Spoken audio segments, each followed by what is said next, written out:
اللہ کے نبی صلی اللہ علیہ وسلم کتنے اونچے اخلاق پر فائز تھے، کتنے اونچے اخلاق کے مالک تھے کہ وہ آدمی وحشی رضی اللہ تعالیٰ عنہ جنہوں نے حضور صلی اللہ علیہ وسلم کے سب سے پیارے چچا کو شہید کیا تھا، حضرت حمزہ رضی اللہ تعالیٰ عنہ کو، اور حضور اقدس صلی اللہ علیہ وسلم کو فرمایا مجھے سب سے زیادہ محبت تھی حمزہ سے، سب سے یعنی رشتہ داروں میں حضرت ابو طالب سے اور حضرت حمزہ سے بہت زیادہ حضور صلی اللہ علیہ وسلم کو محبت تھی۔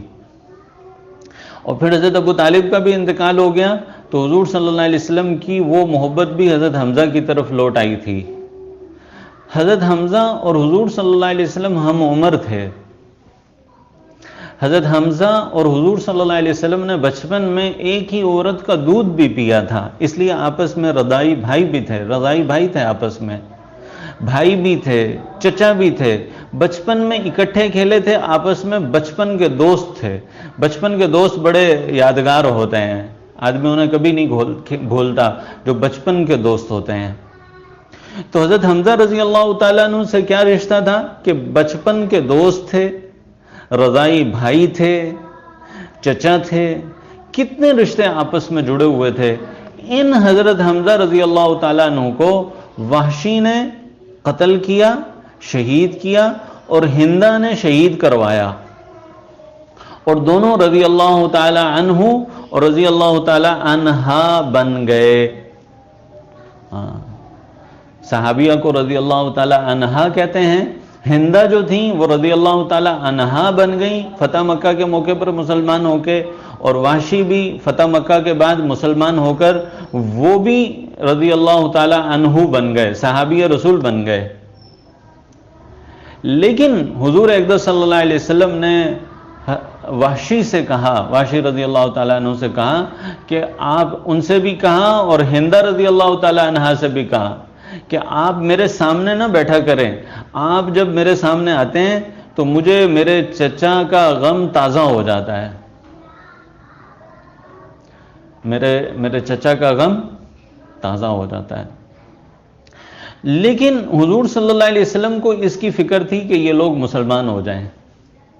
کیا ہمیں بھی آج کسی کی ایسی فکر ہے کہ یہ لوگ مسلمان ہو جائیں؟ یہ آدمی نماز نہیں پڑھتا، یہ نماز پڑھنے لگ جائے، اس کے اخلاق درست نہیں ہیں، اس کے اخلاق درست ہو جائیں، یہ دین پر اور اسلام پر اور شریعت محمدیہ صلی اللہ علیہ وسلم پر نہیں چل رہا تو یہ شریعت محمدیہ پر آ جائے۔ کیا ہمیں ایسی فکر ہے؟ حضور اقدس صلی اللہ علیہ وسلم نے جب مکہ فتح کیا تو حضور اقدس صلی اللہ علیہ وسلم نے باقاعدہ آدمی بھیجا حمزہ کے پاس، وحشی کے پاس رضی اللہ تعالی عنہ، ان کے پاس آدمی بھیجا کہ تم اسلام میں داخل ہو جاؤ۔ انہوں نے کہا میں کیسے اسلام میں داخل ہو جاؤں، میں نے تو قتل کیا ہے، میں نے تو بے حیائی کے کام کیے ہیں، اور یہ کیا ہے اور یہ کیا، مجھے اسلام کا کیا فائدہ ہوگا؟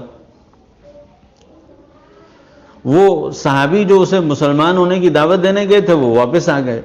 حضور صلی اللہ علیہ وسلم نے فرمایا کہ اسے جا کے کہو الا من تاب وآمن وعمل عملا صالحا فاولئک یبدل اللہ سیئاتہم حسنات، کہ تم اسلام میں داخل ہو جاؤ، تم اسلام میں داخل ہو جاؤ اللہ تعالیٰ، اور توبہ کر لو، توبہ کر لو، اسلام میں داخل ہو جاؤ تو اللہ تعالیٰ تمہارے گناہوں کو معاف کر دیں گے۔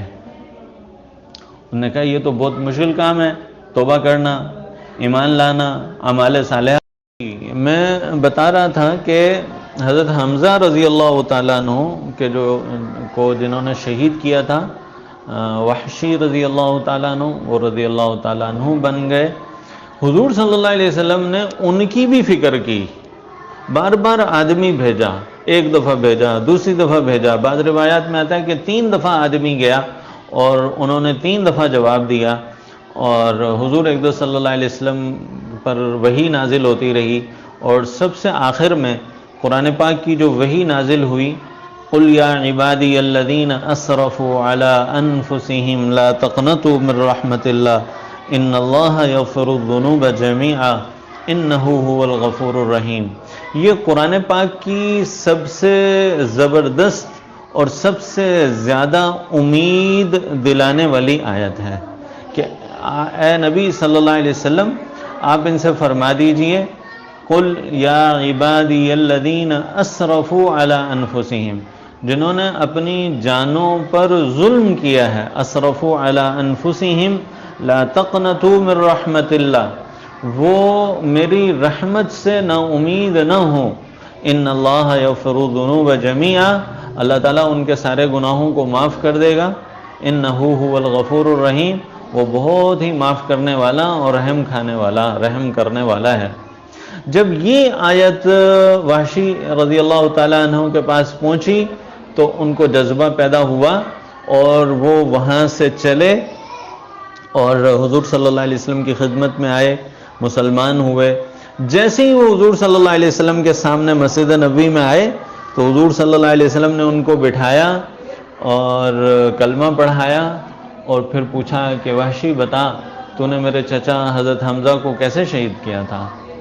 حضور صلی اللہ علیہ وسلم کا غم دوبارہ تازہ ہو گیا. 7-8 سال گزر چکے تھے لیکن حضور صلی اللہ علیہ وسلم کا غم پھر تازہ ہو گیا. حضور صلی اللہ علیہ وسلم نے ساری وحشی رضی اللہ تعالیٰ نے بتایا کہ میں ایسے چھپا ہوا تھا، میں نے ایسے حملہ کیا حضرت حمزہ پر، حضرت حمزہ نے مجھ پر ایسے حملہ کیا، ایسے وہ گرے، ایسے وہ شہید ہوئے. تو حضور صلی اللہ علیہ وسلم کی آنکھوں سے دوبارہ آنسو جاری ہو گئے.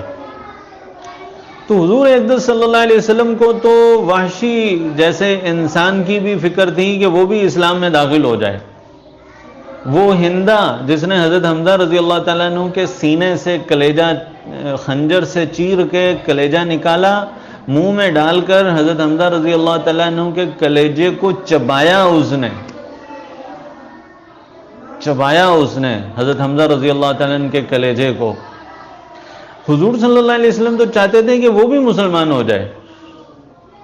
ہم کہاں کے حضور صلی اللہ علیہ وسلم کے امتی ہیں، ہم حضور صلی اللہ علیہ وسلم کے کیسے امتی ہیں، ہم حضور صلی اللہ علیہ وسلم کے کیسے غلام ہیں، ہم حضور صلی اللہ علیہ وسلم کے کیسے پیروکار ہیں، ہمیں حضور اقدس صلی اللہ علیہ وسلم سے کیسی محبت ہے کہ ہم اپنے مسلمان بھائی کو بھی دیکھنا برداشت نہیں کرتے صرف اس وجہ سے کہ اس کی زبان اور ہے. ہم پنجابی ہیں، یہ سندھی ہے، ہم سندھی ہیں، یہ پشتو بولنے والا ہے، یہ کشمیری ہے، یہ جو ہے یہ پوٹوہاری ہے، یہ ہزاروی ہے. صرف اس بنیاد پر ہم دیکھنا نہیں چاہتے. یہ نون لیگ کا آدمی ہے، یہ پی ٹی آئی کا آدمی ہے، یہ پی پی کا آدمی ہے، میرا فلاں جماعت سے تعلق ہے، فلاں سیاسی جماعت سے تعلق ہے، اس کا فلاں سیاسی جماعت سے تعلق ہے، اس لیے میں اس کو دیکھنا نہیں چاہتا، میں اس سے سیدھے منہ بات نہیں کر سکتا. کیسے مسلمان ہیں ہم؟ کیسے کلمہ گو ہیں؟ کیسے حضور صلی اللہ علیہ وسلم کے امتی ہیں ہم لوگ؟ ہم نے حضور صلی اللہ علیہ وسلم کی سیرت سے کیا سیکھا ہے؟ حضور کی محبت نے ہمیں کیا سکھایا ہے؟ صرف اس وجہ سے کہ اس کا مسلک اور ہے، یہ دیوبندی ہے، یہ بریلوی ہے، اور یہ فلاں ہیں، یہ فلاں ہیں، اس کے اوپر ہم ایک دوسرے کو سلام نہیں کرتے، ایک دوسرے سے سیدھے منہ بات نہیں کرتے. تو یہ انتہائی افسوس کی بات ہے ہمارے لیے کہ ہم ان مسالک کے اوپر رکھ کر ایک دوسرے سے نفرت کرتے ہیں. زبانوں کی وجہ سے، علاقوں کی وجہ سے ہم ایک دوسرے کے ساتھ تعصب رکھتے ہیں، ایک دوسرے سے نفرت کرتے ہیں. اللہ تعالی ہم سب کو ہدایت عطا فرمائے، ہمیں پکا اور سچا مسلمان بنائے، ہمیں پکا اور سچا مسلمان بنائے. ہمیں سب سے محبت کرنا حضور صلی اللہ علیہ وسلم سکھا کے گئے تھے. حضور صلی اللہ علیہ وسلم نے کافروں سے بھی محبت کی ہے. حضور صلی اللہ علیہ وسلم نے تو غیر مسلموں کو اسلام میں داخل کیا ہے، اور ہم اپنے مسلمان بھائیوں سے نفرت کریں، یہ کتنی بری بات ہے. اللہ تعالی ہمیں ہدایت عطا فرمائے.